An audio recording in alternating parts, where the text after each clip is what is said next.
네, 안녕하세요. 반갑습니다. 반갑습니다. 반가워요. 반갑습니다. 네, 이제 우리 함께 신앙 고백 말씀으로 예배를 시작합니다. 함께 고백합니다. 나는 전능하신 하나님, 천지의 창조주를 믿습니다. 나는 그 유일하신 아들, 우리 주 예수 그리스도를 믿습니다. 그는 성령으로 잉태되어 동정녀 마리아에게서 나시고 본디오 빌라도에게 고난을 받아 십자가에 못 박혀 죽으시고 장사된 지 사흘 만에 죽은 자 가운데서 다시 살아나셨으며 하늘에 오르시어 전능하신 아버지 하나님 우편에 앉아 계시다가 거기로부터 살아있는 자와 죽은 자를 심판하러 오십니다. 나는 성령을 믿으며 거룩한 공교회와 성도의 교제와 죄를 용서받는 것과 몸의 부활과 영생을 믿습니다. 아멘, 아멘. 이제 함께 찬양합니다.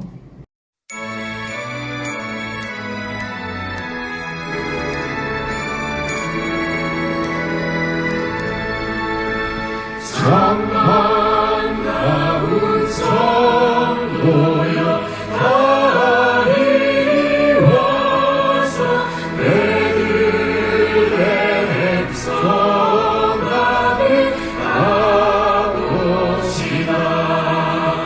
저구유에 누리신 아기를 보고 엎드려 절하세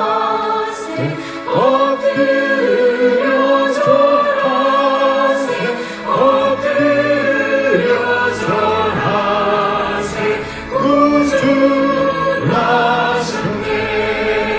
저 천사여 찬송을 높이 불러서 이 광활한 천지에 울리어라. 주 하나님 앞에는 영광을 돌려 엎드려 절하세 엎드려 절하세 엎드려 절하세 구주 나셨네.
구원하시네 나 구원하시네 나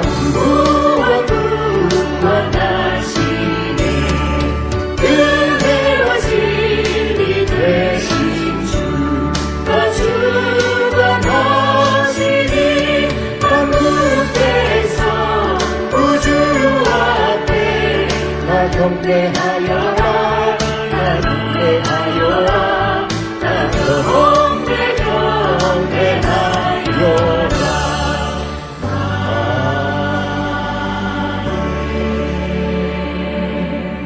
그래요. 오늘은요 그리스도께 경배해야 할 우리 이란 제목으로 말씀을 나누도록 하겠습니다. 그리스도께 뭐 한다고요? 네, 경배해야 할 우리. 별을 연구하는 동방의 박사들은요 특별한 별을 발견합니다. 그리고 이들은 그 별을 쫓아 여행을 시작합니다. 그렇다면 이들이 별을 보고 여행하는 목적이 무엇이었을까요? 마태복음 2장 2절 말씀입니다. 유대인의 왕으로 나신 이가 어디 계시냐? 우리가 동방에서 그의 별을 보고 그에게 경배하러 왔노라 하니 그에게 경배하러 왔노라. 동방의 박사들이 여행을 하게 된 목적은요 바로 유대인의 왕으로 나신 이를 경배하기 위함이었다는 겁니다. 당시 그리스와 로마 문화권에서는요 왕의 탄생 소식을 복음이라고 했습니다. 당시에 복음이라고 하면 곧 왕의 탄생을 알리는 소식이었다는 말이에요. 왕의 탄생을 알리는 소식. 한편 왕의 탄생을 알리는 소식이 헤롯에게도 전해졌습니다. 헤롯은 이 소식을 듣고 두려움과 번민에 빠지게 되었습니다. 그래서 어떻게 이 난국을 헤쳐나가야 할까를 고민하게 된 겁니다. 그래서 그가 한 일이 무엇인가요? 가만히 박사들을 불러들인 겁니다. 마태복음 2장 7절 말씀이에요. 이에 헤롯이 가만히 박사들을 불러 별이 나타날 때를 자세히 묻고 헤롯이 박사들을 가만히 아주 은밀하게 불러들인 이유는 뭘까? 여기에는 가짜 이유가 있고 진짜 이유가 있습니다. 가짜 이유는 출생하는 왕께 경배하기 위함이라는 것이었습니다. 마태복음 2장 8절 말씀이에요. 베들레헴으로 보내며 이르되 가서 아기에 대하여 자세히 알아보고 찾거든 내게 구하여. 헤롯이 하는 말이죠. 나도 가서 그에게 경배하게 하라. 나도 가서 그에게 경배하게 하라. 이것은 박사들을 몰래 불러들인 가짜 이유였습니다. 그렇다면 진짜 이유는 뭘까요? 그 아기를 죽이는 것이었습니다. 마태복음 2장 16절 말씀이에요. 이에 헤롯이 박사들에게 속은 줄 알고 심히 노하여 사람을 보내어 베들레헴과 그 모든 지경 안에 있는 사내 아이를 박사들에게 자세히 알아본 그때를 기준하여 2살부터 그 아래로 다 죽이니 2살 아래의 아이는 다 죽였습니다. 왜요? 그 왕을 두려워했기 때문입니다. 그래서 이런 끔찍한 일을 저지르고 만 겁니다. 그래요. 헤롯 그는 가짜 왕이었기 때문에 진짜 왕을 두려워한 것이었습니다. 동방의 박사들이 말했듯이 그리스도는 왕으로 나신 분이십니다. 그러나 헤롯은 자신의 노력과 수완으로 어렵게 왕위에 오른 존재였습니다. 헤롯은 이두메인이었습니다. 이스라엘 사람이 아니었다는 말이에요. 따라서 그는 혈통상 이스라엘의 왕이 될 수 없었습니다. 하지만 외교술과 책략으로 왕위를 거머쥐게 되는 것입니다. 그래서 그는 진짜 왕을 두려워한 거예요. 왜요? 헤롯은 가짜 왕이었기 때문입니다. 그렇습니다. 헤롯 같은 가짜는 진짜를 두려워할 수밖에 없습니다. 자신의 알량한 노력과 온갖 수단 방법을 다 동원해서 가까스로 왕위에 올랐던 헤롯은 왕으로 나신 예수를 두려워할 수밖에 없었던 것입니다. 동방 박사들은요 예수를 유대인의 왕으로 칭했습니다. 하지만 동방 박사들이 그 아기께 경배하기 위해 먼 거리를 여행해 왔다는 것은, 그리고 그 아기께 경배했다는 것은 예수님이 유대인의 왕이었다는 범주를 뛰어넘었다는 것을 보여줍니다. 그렇습니다. 우리 주 예수 그리스도께서는 만왕의 왕이 되심을 암시하는 겁니다. 마태복음의 족보에서도 이 사실을 확인할 수가 있어요. 이방인들, 특히 여성들이 예수님의 족보에 포함된 것을 보아도 예수님은 단지 유대인만의 왕이 아니었다는 것을 알 수 있습니다. 다말이라는 여성이 족보에 포함되었습니다. 성별을 초월합니다. 그리고 라합과 룻이 포함되어 있습니다. 라합은 가나안 여자였어요. 룻은 모압 여인이었습니다. 성별과 더불어 지역을, 나라를 초월합니다. 나아가 이방 남자의 여인 바세바가 예수님의 족보에 포함되어 있습니다. 이로보아 아기 예수는 만왕의 왕이요 만주의 주이심을 암시하고 있는 겁니다. 동방의 박사들이 유대 땅에 온 목적이 무엇인가요? 바로 그 아기 만왕의 왕 되신 그 왕께 경배하기 위해서였습니다. 그리고 그 목적을 이룹니다. 마태복음 2장 11절 말씀이에요. 집에 들어가 아기와 그의 어머니 마리아가 함께 있는 것을 보고 엎드려 아기께 경배하고 법의 앞을 이어로 황금과 유향과 모략을 예물로 드립니다. 아기께, 그 그리스도께, 만왕의 왕이요 만주에 주신 그리스도께 경배했다는 말입니다. 동방 박사들이 엎드려 절했다는 것은 왕으로 나신 이에 대한 경의를 표했다는 겁니다. 참된 왕은 그런 경배를 받는 것이 당연하다는 말이죠. 나아가 그리스도는 참 하나님이십니다. 참 사람이십니다. 오늘 찬송가 불렀듯이 찬송가 122장의 작사가가 고백했듯이 그리스도는요 참 신과 참 사람이 되시려고 동정녀 몸에서 나신 것입니다. 이렇게 놓고 볼 때에 왕으로 나신 이에 대한 동방 박사들의 경배는 부활하신 예수님께 대한 제자들의 경배와 평행을 이룹니다. 맞닿아 있어요. 부활하신 주님께 대한 제자들의 경배. 마태복음 28장 16절 17절 말씀이에요. 11 제자가 갈릴리에 가서 예수께 지시하신 산에 이르러 예수를 배웁고 경배하며 아직도 의심하는 사람들이 있다. 예수님을 뵙고 제자들이 경배합니다. 예수님을 뵙고 경배했다. 부활하신 예수님께 대한 제자들의 경배는요 아기 예수께 대한 동방 박사들의 경배와 평행을 이루는 거예요. 그리고 장차 모든 무릎이 예수 그리스도의 이름에 꿇게 될 것입니다.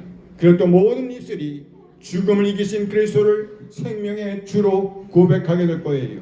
빌립보서 2장 10절 11절 말씀입니다. 하늘에 있는 자들과 땅에 있는 자들과 땅 아래에 있는 자들로 모든 무릎을 예수의 이름에 꿇게 하시고 모든 입으로 예수 그리스도를 주라 시인하여 하나님 아버지께 영광을 돌리게 하셨느니라. 그렇습니다. 우리 주 예수 그리스도는요 당연히 우리의 예배를 받으셔야 할 참 신이십니다. 진짜 신이십니다. 이 말은 헤롯은요 가짜 신, 거짓 신이라는 말이에요. 예수를 믿는다는 것은요 주권이 바뀌는 것을 뜻합니다. 주인이 바뀌었다는 거예요. 전에는 다른 대상을 섬겼습니다. 나 자신을 섬겼습니다. 하지만 이제는 예수 그리스도를 삶의 주권자, 내 삶의 주권자, 즉 왕으로 모신다는 뜻이에요. 우리 삶에서 진정한 왕은 누구이십니까? 진정 우리가 왕으로 모시고 경배해야 할 분은 누구이십니까? 그리스도시라는 겁니다. 우리 주님이신 예수 그리스도, 그분이 곧 참신이요 참된 신이요 우리의 경배를 받으셔야 할 신이시라는 말이지요. 이 성탄의 교절에 이 사실을 결코 잊어버리면 안 됩니다. 이 세상에 있는 그 어떤 것도 우리의 경배를 받아서는 안 됩니다. 이 세상에 있는 그 모든 것은 우리 주님을 섬기고 경배하기 위한 도구가 되어야 합니다. 성탄절의 주인공은 누구입니까? 예수 그리스도이십니다. 성탄 트리가 아니에요. 나눔이 아닙니다. 불의웃을 돕고 나누는 것 아주 중요한 일입니다. 그러나 그 일은 기념하는 날은 아니라는 것이지요. 크리스마스란 곧 그리스도를 예배하는 날이라는 것이에요. 우리 주님의 오심을 축하하며 그 이름을 찬송하고 오로지 그리스도만을 따르기로, 그리스도만을 우리의 왕으로 고백하고 우리 자신을 내어 놓기로 결심하며 전심으로 하나님께 우리의 몸과 마음 헌물을 드리는 절기가 바로 성탄절기라는 말이에요. 성탄절은 그리스도를 왕으로 고백하는 절기입니다. 누가 왕이라고요? 그리스도가 왕이십니다. 그 뜻을 따르기로 하며 따르는 절기임을 우리 모두 꼭 기억하게 되길 바랍니다. 하나님, 우리 모두 진정한 왕으로 오신 그리스도께 경배하게 하옵소서. 이 세상에 다른 어떤 것에 엎드리는 것이 아니라 오로지 그리스도께만 엎드려 경배하게 하옵소서. 모든 이름 위에 뛰어난 그리스도의 이름을 붙잡고 천국을 지향하는 우리 한 사람 한 사람 되도록 인도하옵소서. 아멘 아멘. 이제 우리 마음 모아서 주님께서 가르치신 기도를 기도하시겠습니다. 함께 기도하십니다. 하늘에 계신 우리 아버지, 아버지의 이름을 거룩하게 하시며 아버지의 나라가 오게 하시며 아버지의 뜻이 하늘에서와 같이 땅에서도 이루어지게 하소서. 오늘 우리에게 일용할 양식을 주시고 우리가 우리에게 잘못한 사람을 용서하여 준 것 같이 우리 죄를 용서하여 주시고 우리를 시험에 빠지지 않게 하시고 악에서 구하소서. 나라와 권능과 영광이 영원히 아버지의 것입니다. 아멘 아멘. 감사합니다. 예배를 하셨습니다. 모두 행복한 시간 되시길 바랍니다. 감사합니다.